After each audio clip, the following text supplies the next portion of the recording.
नमस्कार, मैं हूं माही सिंह और आप देख रहे हैं नेक्स्ट 9 न्यूज। आज आपका बहुत बहुत स्वागत है हमारे खास प्रोग्राम रंग बदलती राजनीति में। लोकसभा का 2 चरण का चुनाव हो चुका है, तीसरे चरण का चुनाव नजदीक है। अब ऐसे में बिहार की राजनीति में फिर से हलचल देखने को मिल रही है। इस बार जो अहम चेहरा है वो हिना साहेब का है। कहीं ना कहीं वो फिर से बिहार की राजनीति को एक अलग मायने देने में लग गई हैं। आपको बता दें, हिना साहेब लगातार रैलियां कर रही हैं, निर्दलीय उन्होंने नामांकन भरा है और उनके समर्थन में कहीं ना कहीं आजाद और पप्पू यादव का भी समर्थन मिलता हुआ दिखाई दे रहा है। लेकिन उसके साथ उनका एक वीडियो और फोटोज कुछ उनकी वायरल हो रही है, जिसमें वो माता की चुनरी पहने और भगवा वस्त्र वाले लोगों के बीच में घिरती हुई दिखाई दे रही है। वैसे में माना जा रहा है कि हिना साहेब क्या बीजेपी में शामिल हो सकती हैं या नहीं, ये तमाम तरीके के कयासबाजी जारी हो गई है। वैसे में हिना साहेब क्या वाकई में बीजेपी में जाएंगी या फिर जिस तरीके से उन्होंने निर्दलीय चुनाव लड़ने का फैसला किया है, क्या वो अकेले ही चुनावी मैदान में परचम लहराते हुए नजर आ सकती है? इन सभी सवालों के लिए हमारे साथ फ्रांसी मौजूद हैं। इनसे जानते हैं कि क्या बिहार की राजनीति को एक बार हिना साहेब अपने पति की तरह अलग मोड़ देने वाली हैं या फिर इस बार के चुनाव में वो आरजेडी को बड़ा झटका दे सकती हैं। देखिए माही, अभी जिस तरह से तस्वीरें और वीडियोस हमने देखी हैं उन पर यही देखने को मिला है कि हिना साहेब मां काली के मंदिर की तरफ रुख करती हुई नजर आती हैं और जिस तरह से वह हिंदू समुदाय के लोगों को साधने की कोशिश कर रही हैं। कभी वह मंदिर पहुंच रही हैं तो कभी जनता के बीच उतरकर अपनी बात रखती हुई देखी जा रही हैं। वह कहती हैं कि उनके पति नहीं है इस दुनिया में, लेकिन राजद से जो उन्हें टिकट मिला उसको वह अस्वीकार करती हुई नजर आई। निर्दलीय चुनाव लड़ने का उन्होंने दावा कर दिया। ऐसे में हिना साहेब जो है हर एक दल के लिए एक चुनौती बन चुकी हैं। अब जो यहाँ पर बातें निकलकर सामने आई कि भगवा वस्त्र पहने हुए लोगों के बीच वह उतरी। बीते कुछ दिन पहले हमने देखा था कि माता रानी की चुनरी उन्हें उड़ाती हुई महिलाएं नजर आई थी, माँ दुर्गा की चुनरी, और अब वह माता काली के मंदिर की तरफ रुख करती हुई नजर आई हैं।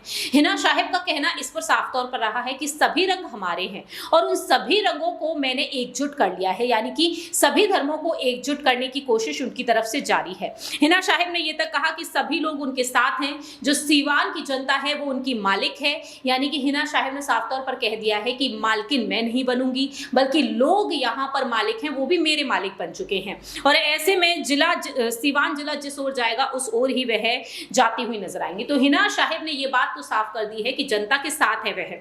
और ऐसे में देखा जाए तो जनता को ऐसा ही नेता चाहिए जो उनकी सुने, उनकी बात को समझे। और जिस तरह से हिना साहेब ने जमीनी स्तर पर जुड़कर एक बड़ी बात कह डाली है कि सीवान की जनता जिधर जाएगी उसी ओर हिना जाएंगी, यानी कि अगर उनकी जनता उनका साथ दे रही है, जो उनकी जनता चाहती है वो उसे पूरा कर देती है, तो जाहिर है कि जनता उनकी तरफ आना चाहेगी और सीवान की जनता के फैसले को वह हंसते हंसते स्वीकार करेंगी। 25 मई को इस सीट पर मतदान होने वाली है और इस सीट से देखा जा रहा है कि राजद की तरह से विधानसभा के पूर्व अध्यक्ष जो हैं अवध बिहारी चौधरी हैं, तो वहीं जेडीयू की तरफ से यहां पर लक्ष्मी रानी कुशवाहा हैं। तो ऐसे में हिना साहेब दोनों के लिए एक बड़ी चुनौती बन चुकी हैं। जी बिल्कुल फ्रांसिस, जैसा आपने बताया 25 मई को ये एक निर्णायक भूमिका देखी जा सकती है। लेकिन जिस तरीके से हिना साहेब अभी फेमस हो रही हैं अपनी तस्वीरों को लेकर, वीडियोस को लेकर, ऐसे में अब अटकलें उनकी बीजेपी में जाने को लेकर ज्यादा निकलकर सामने आ रही। भले उन्होंने ये बात बोल दी है लेकिन उन्होंने साफ तौर पर इनकार भी नहीं किया कि वो नहीं जाएंगी। जब उनसे सवाल पूछे गए कि क्या आने वाले दिनों में भाजपा में शामिल हो सकती है, तो उन्होंने बोला कि हमने सारे रंगों को अपना लिया है और हम किसी रंग से परहेज नहीं करते हैं। तो जाहिर तौर पर यह भी कहा जा सकता है कि हो सकता है आने वाले दिनों में अगर उनकी सीट जीतती है तो फिर अगर उनको समर्थन जैसे अभी आजाद और पप्पू यादव का मिल रहा है, अगर वो नहीं मिलता है तो क्या वो उनके लिए एक अच्छा विकल्प होगा एनडीए में जाने का? देखिए, एनडीए की बात अगर आपने छेड़ी है तो यहाँ पर जो भगवा रंग की बातें निकलकर सामने आ रही हैं और भगवा रंग यहाँ पर बीजेपी किस तरीके से सुर्खियों में ला चुकी है ये सभी बखूबी जानते हैं। तो आज देखा जाए हिना साहेब के एनडीए में जाने की जो खबरें, जो अटकलें यहाँ पर तेज होती हुई नजर आ रही हैं, उन तस्वीरों को देखते हुए तो हिना साहब कहती है कि मेरे लिए तो सारे रंग एक जैसे हैं और सभी रंगों को मैंने एकजुट कर लिया है, यानी कि सभी धर्मों को वह संभाल रही हैं। और इससे यहाँ पर हिना साहेब ने एक जवाब दे दिया है कि शायद ही वह एनडीए की तरफ रुख करेंगे, क्योंकि हिना साहेब यहाँ पर दोनों ही दलों के लिए चुनौती है और ऐसे में कोई भी दल उन्हें अपनी तरफ लाने की पूरी तरीके से कोशिश करेगा। लेकिन ये राजनीति है माही, और आने वाले समय में अगर हिना साहिब को एक बड़ा जोरदार समर्थन किसी भी दल से मिलता है तो जाहिर है कि उस दल की तरफ शायद वह जाने की कोशिश करें। फिलहाल तो बीजेपी की तरफ से ऐसी कोई उम्मीदें नहीं है कि बीजेपी में वह शामिल होंगी, क्योंकि जेडीयू की तरफ से यहाँ पर उम्मीदवार आगे है। लेकिन आने वाले समय में वो क्या फैसला लेंगी, इस पर सभी की नजरें टिक चुकी हैं। सबसे बड़ी बात यहाँ पर अगर कर ली जाए आजाद समाज पार्टी के बारे में, भीम आर्मी के जो संस्थापक हैं चंद्रशेखर आजाद, वह साफ तौर पर कहते हैं कि पप्पू यादव को तो समर्थन दिया जा रहा है, लेकिन हमारी पार्टी प्लानिंग कर रही है, तैयारी कर रही है, जो सीवान लोकसभा सीट से चुनाव लड़ रही है निर्दलीय हिना साहिब, उनको समर्थन देने की तैयारी में है। और अब जो खबरें निकलकर सामने आई हैं वो ये कहा जा रहा है कि महाराजगंज से आजाद समाज पार्टी के नेता साबिर खान मैदान में हैं।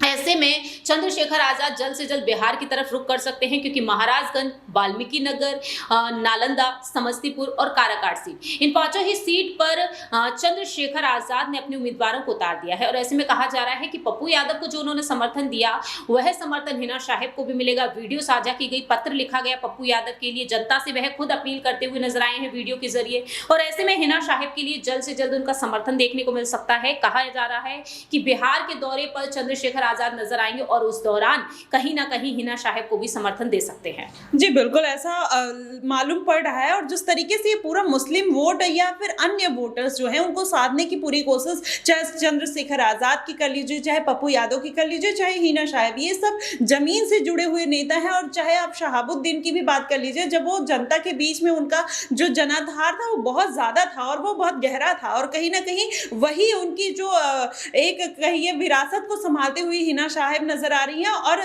चंद्रशेखर आजाद ने भी हमेशा से जनता के बीच में ही जाकर काम किया है। तो कहीं ना कहीं ये पूरा समीकरण जो बना रहे हैं वो मुस्लिम वोटर्स को साधने की कोशिश की जा रही है या फिर अन्य वोटर्स को, इससे उनको भी फायदा पहुंचने वाला है। प्रांसी, देखिए, अन्य वोटर्स की अगर बात कर ली जाए तो चंद्रशेखर आजाद वाकई में अन्य वोटर्स को भी अपनी तरफ ला सकते हैं। जब हिना साहिब सभी धर्मों को लेकर चल रही हैं, मुस्लिम समुदाय से ताल्लुक रखती हैं, लेकिन हिंदू समुदाय को भी संभाल रही हैं, ये बहुत ही बड़ी बात है कि यहाँ पर अपने पति के चले जाने के बाद हिना साहिब उस वोट बैंक को साधने की कोशिश करें, हिंदू धर्म को अपनी तरफ लाने की कोशिश करें। हमने देखा है कि बीजेपी ने किस तरीके से हिंदू धर्म को अपनी तरफ मुस्लिम समुदाय को अपनी तरफ लाने की कोशिश की। 3 तलाक पर फैसला लिया गया और आज हिना साहिब एक बहुत बड़ा काम कर रही हैं। एक महिला हैं और एक महिला होकर यहाँ पर देखा जाए अपने पति के चले जाने के बाद उस विरासत को संभालने की कोशिश कर रही हैं, जिस विरासत पर उनके पति का जो कब्जा रहा था।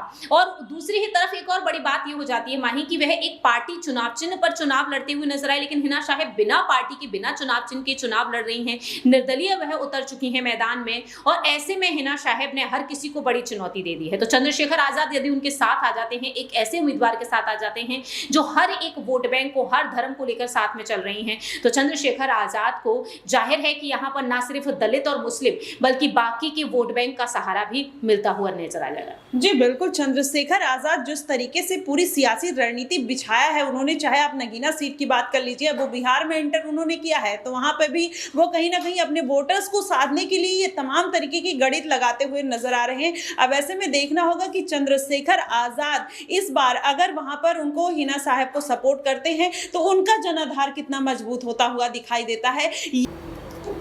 तो ऐसे में चंद्रशेखर आजाद को 25 मई को जो चुनाव होने वाले हैं उसमें कहीं ना कहीं जनता का रुख पता चल जाएगा, और जो 4 जून को नतीजे आएंगे तो कहीं ना कहीं आप देखिएगा हिना साहिब की अगर जीत होती है तो चंद्रशेखर आजाद की भी उनके साथ साथ जीत होती हुई जरूर नजर आएगी। फिलहाल आपकी इस पे क्या प्रतिक्रिया बनती है कि आने वाले समय में हिना साहिब कितना लोगों का जनाधार बटोर पाती है या फिर वो जीत दर्ज कर पाती है या नहीं, आप हमें कमेंट सेक्शन में जरूर बताइएगा। फिलहाल के लिए बस इतना ही। देश और दुनिया की तमाम खबरों के लिए हमारे साथ बने रहिए नेक्स्ट 9 न्यूज पर।